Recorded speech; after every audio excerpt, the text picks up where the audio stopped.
Well, we didn't see it.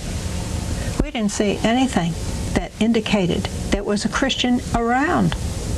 Nobody stood up. In the city I'm talking about. Now, there are people that came from other places that were trying to stand up, and they were being pushed back. But if there had been enough people there, just like Ruby Ridge, it wouldn't have happened. It wouldn't have happened. They would have had to let us come out and at least have a trial, at least try to bring the truth to the front. Well, we've approached quite a number of different organizations after we got out of jail, for instance, to see what their attitude was and if they could offer any help and everything. Amnesty International, Red Cross, Salvation Army, all these people turned us down, basically. And you go, this is almost unbelievable.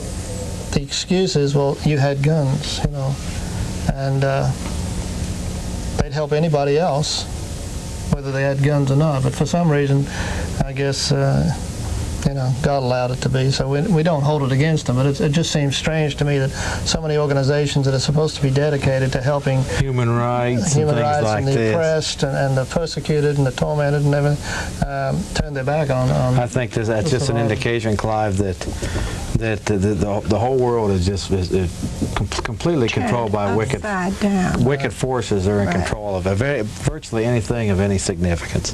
It's real, but he wouldn't be surprised. And this particular group also believed that something was going to happen. I mean, it seems like they were on the same philosophical beliefs. Well, Mary, all of the mainstream churches, if they study prophecy and if they study Revelation, God, we know something's going to happen. But the world is so worldly and materialistic and caught up in everyday things, TV, movies, clothes, eating, this and that. They don't study the Scriptures. God says, my people perish for lack of knowledge. So you get these people that are really mainstream studying the Scriptures. They know what's going to happen. So these people died a terrible death. They're martyrs. Didn't all of Christ's disciples die a terrible death? They were tarred and feathered, their heads were chopped off. Did that make them any less God's people? David and all the kids died a terrible death. And my hope is that the kids didn't suffer too much, but they were still doing God's work. So I think David's watching what's happening. And to know that there are families out there that, 1 in a million shot have now are feeling the devastation that you have felt.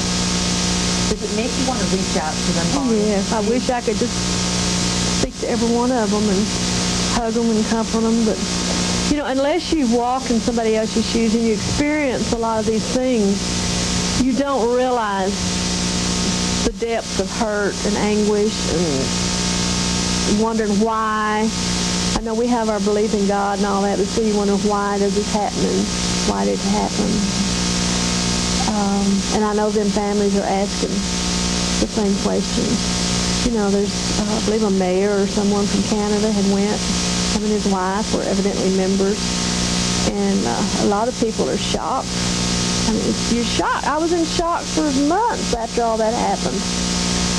What answers could you give them, Barney? Why? If they were to say to you, why did this happen, how would you comfort them? I wouldn't know how. I wouldn't know how. All I could say is I understand, and,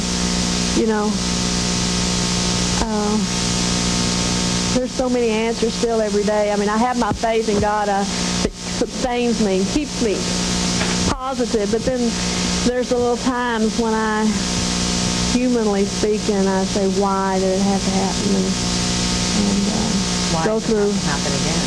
Why this happened again, and hopefully it won't happen again.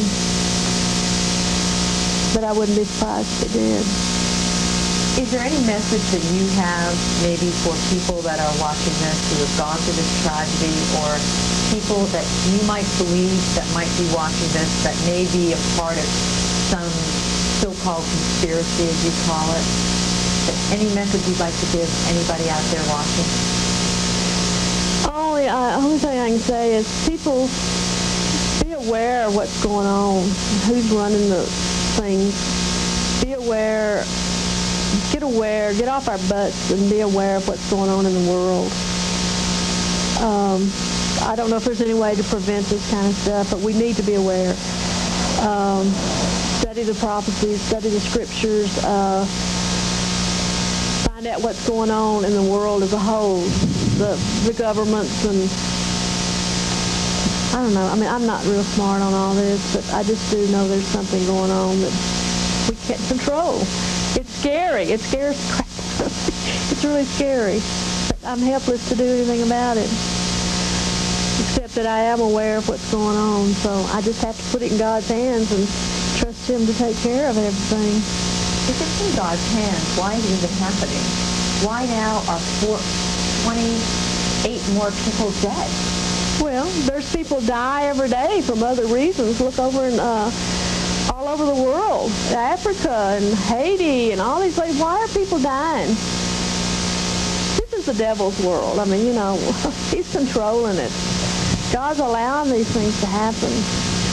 But, I mean, things are happening all over the world. Children starving to death and people dying of diseases and people killing one another. And the same thing with David. David had some guns. It was a business. They did not hurt anybody. They weren't out to hurt anybody, let alone themselves. Anything? All right, I'm going to After a couple more here. Go ahead. Okay. What makes you think, Bonnie, that this is a conspiracy? Well, you know, studying prophecies and books I've read and things that's going on in the world, the New World Order, and there's a lot of books out on exactly what's happening today. There's one called the Committee of 300. Everybody ought to read. The world is so worldly and materialistic and caught up in everyday things, TV, movies, clothes, eating, this and that. They don't study the scriptures. God says, my people perish for lack of knowledge. So you get these people that are really mainstream.